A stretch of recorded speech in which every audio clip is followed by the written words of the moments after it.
l'établissement de notre actuel parcelle.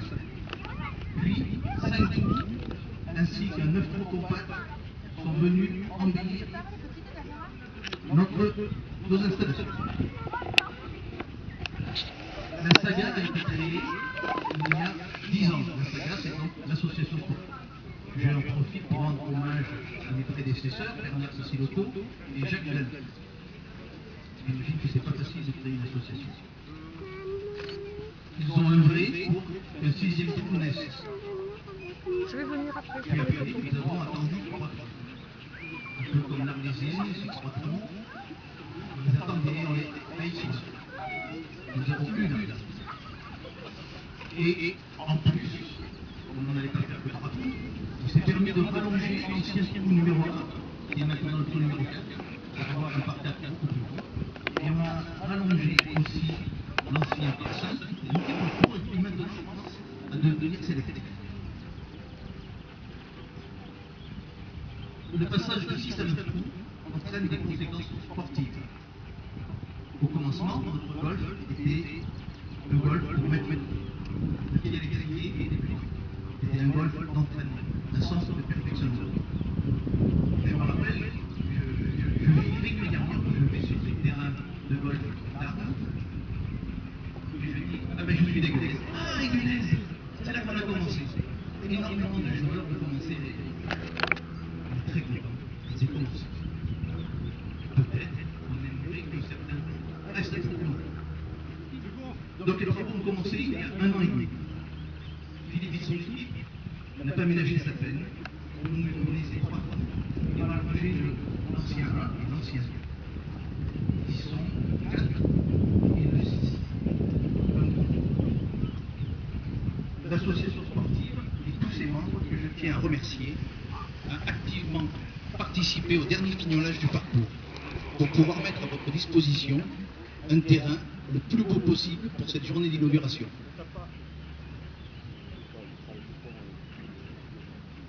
Je remercie donc tous les jardiniers, toutes les cuisinières, tous les intendants pour cet énorme travail qu'ils ont fourni cette semaine.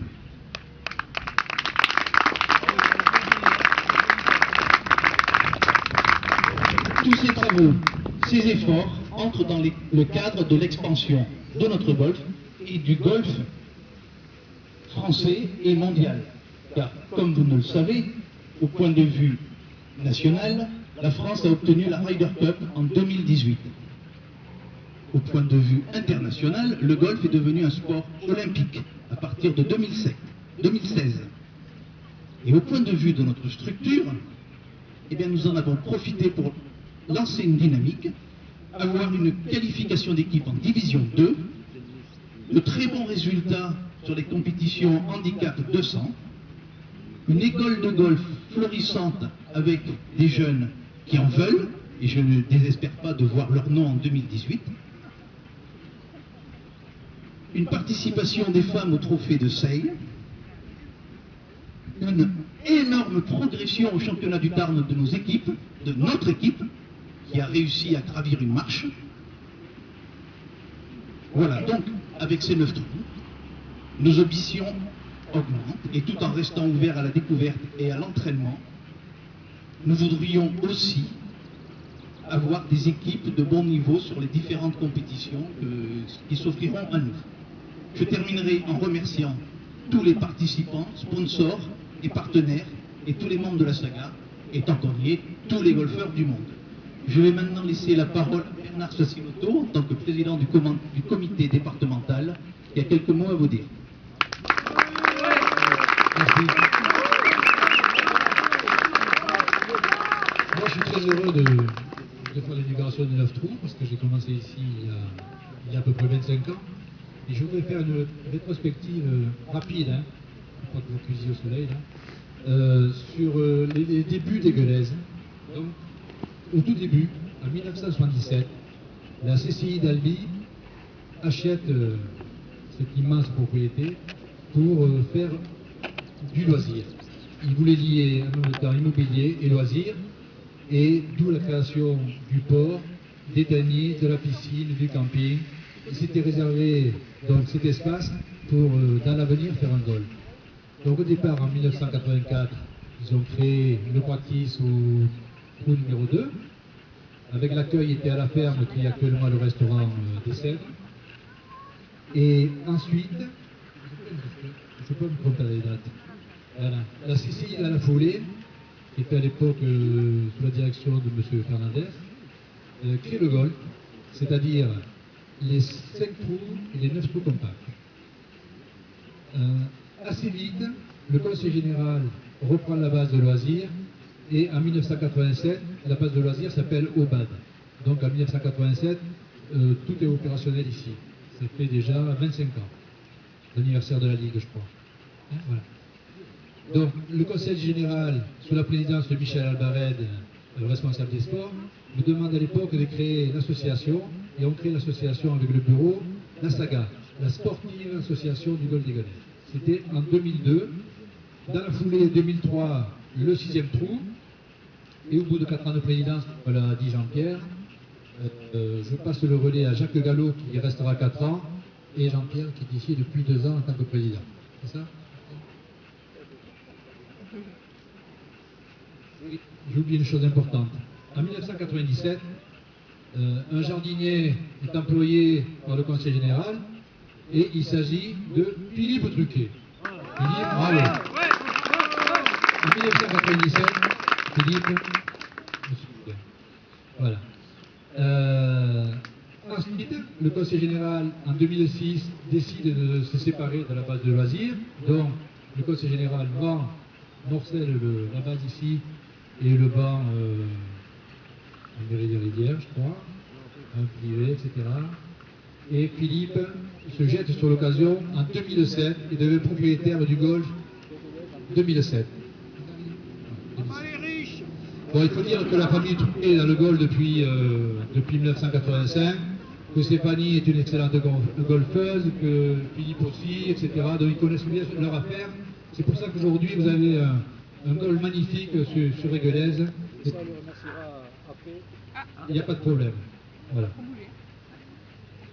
Je vais terminer par dire quelques mots sur le comité départemental qui profite des installations au niveau des jeunes pour les compétitions, pour les stages de perfectionnement. Et il faut dire qu'ici, c'est très facile de faire ce genre d'action parce que tout est prévu pour faire progresser les jeunes. Et pour terminer, je voudrais parler en général des golfs, ce qui se passe dans les golfs en général. Pour qu'un golf marche correctement, il y a 3 paramètres indispensables. S'il en manque un, c'est moyen, et s'il en manque 2, ça ne marche pas du tout. Donc pour qu'un golf marche, le premier paramètre, c'est une bonne direction. C'est-à-dire la bonne direction, ça concerne l'accueil, la direction, le keeper, etc., etc. Ici, il n'y a pas de souci, avec Philippe et Stéphanie et tous les gens qui sont autour, il n'y a pas de souci. Le deuxième paramètre, c'est une bonne AS. Et ici, l'AS, avec les bénévoles qui s'investissent toutes les semaines, avec les réunions, et notamment sur le terrain dernièrement, etc., là non plus, il n'y a pas de problème. Et le troisième élément, c'est un bon pro. Bon, le pro, il y a Sébastien, qui est un jeune pro motivé et qui fait un gros travail auprès de ses élèves, qui fait de plus en plus et qui a de bons retours sur lui. Donc, ça sera facile pour Aiguelaise avec ces 3 conditions d'avoir de nombreux licenciés les prochaines années. Et je souhaite bonne chance et bon golf à tous. Merci. Je vais passer la parole à Claude Varliette, qui est président de la Ligue, trésorier, arbitre international et président des seniors. 9500 seniors. Bon, je crois que je n'ai pas besoin de micro, vous m'entendez? Donc je suis heureux de représenter aujourd'hui le président de la Ligue, Charles Gandia, qui est à l'étranger. Aujourd'hui il doit être à Prague, donc il ne pouvait pas être présent. Et c'est un plaisir pour moi car il y a 25 ans, je me souviens être passé par là et avoir vu 3 coups et on parlait de golf.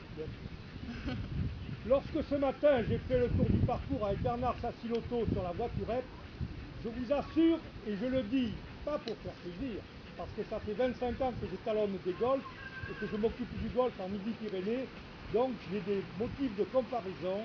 Le travail qui a été effectué ici est exceptionnel. Exceptionnel.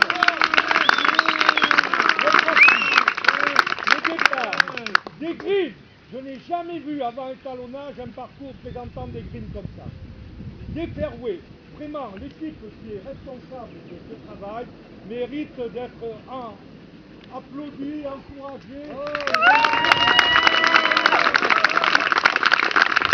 Alors, le golf de Deleuze a réussi à faire un cadre extraordinaire au golf, mais il a déjà commencé sur le plan sportif. Car, m'occupant aussi du sport à la Ligue du Midi-Pyrénées, j'ai vu que la promotion sur le terrain de Guinlé, qui est un terrain difficile, avait été remportée par l'équipe d'Aiguelaise qui monte en 2e division l'année prochaine. Je précise, messieurs. Alors là, ça laisse pour les dames, parce que en Midi-Pyrénées, nous avons un gros problème avec les dames qui ne montent pas suffisamment vite. Bravo pour eux.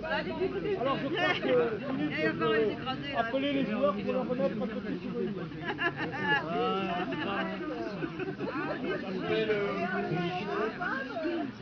Johnny Bradbury.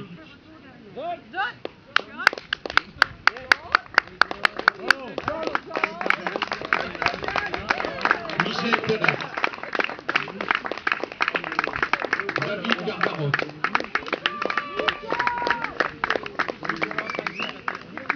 Nicolas François.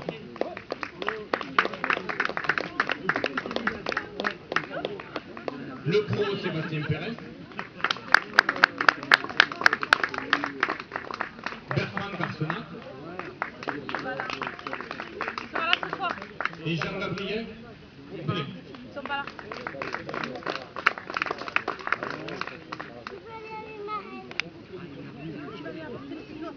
Michel.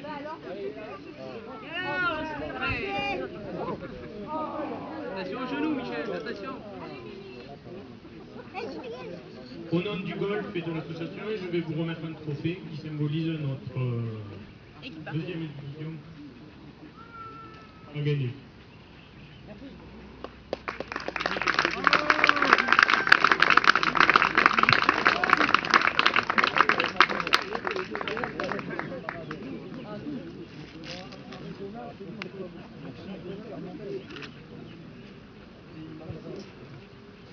Et j'en ai oublié un. Et Thierry Briette. Alors les dames, vous savez ce qu'il vous reste à faire. Je vais vous les montrer. Thierry, je l'ai oublié. Mon petit.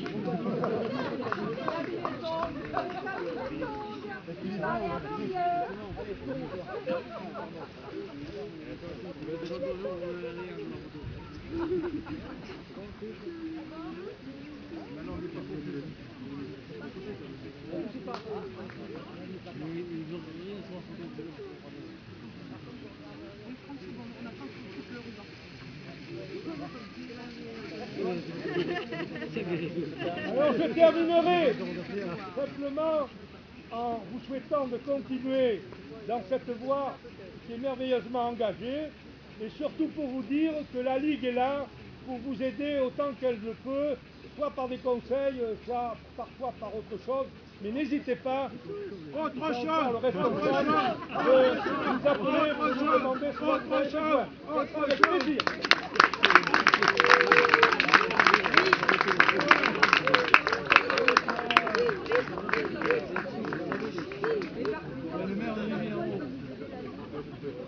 Je vais faire un discours que j'ai préparé depuis un peu. Donc vous imaginez. Je remercie d'abord tous les gens qui ont pu participer et être présents dans les bus. Je remercie tous mes partenaires qui ont été fidèles. Je remercie tous mes amis et ma famille qui ont pu aider.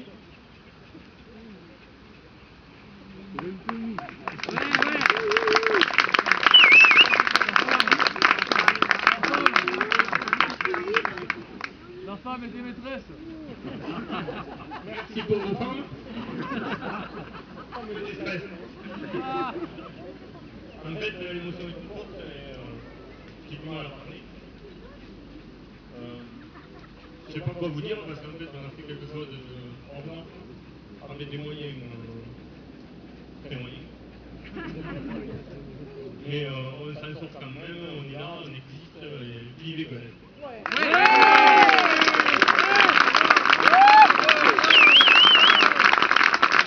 Je vais passer la parole maintenant à monsieur le maire de Rivière, qui a de temps en temps géré des problèmes de voisinage.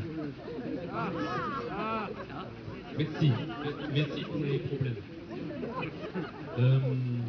Tout à l'heure, on parlait de différentes collectivités qui se sont impliquées sur ce territoire, que ce soit la chambre consulaire du conseil de l'industrie, ou que ce soit du conseil général. À un moment donné, sur des territoires, il faut qu'il y ait des gens qui pensent, mais après, il faut aussi qu'il y ait des gens qui fassent. Et je pense qu'avec Philippe et vous, les bénévoles et les sportifs, vous êtes des gens qui fassent.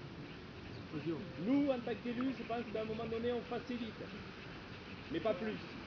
Et là, ce qui a été réalisé, c'est par quelqu'un qui aime la terre et qui donc aime son territoire. Donc je pense que merci, et merci à vous tous.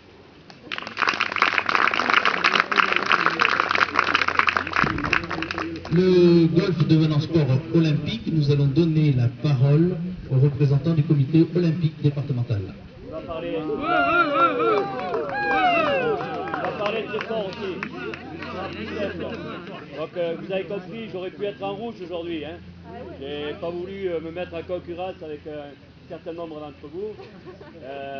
Voilà, donc moi, Philippe a dit qu'il me confondait avec mon père. Donc ça veut dire qu'il y a très longtemps qu'il me voit sur le golf d'Aiguelez.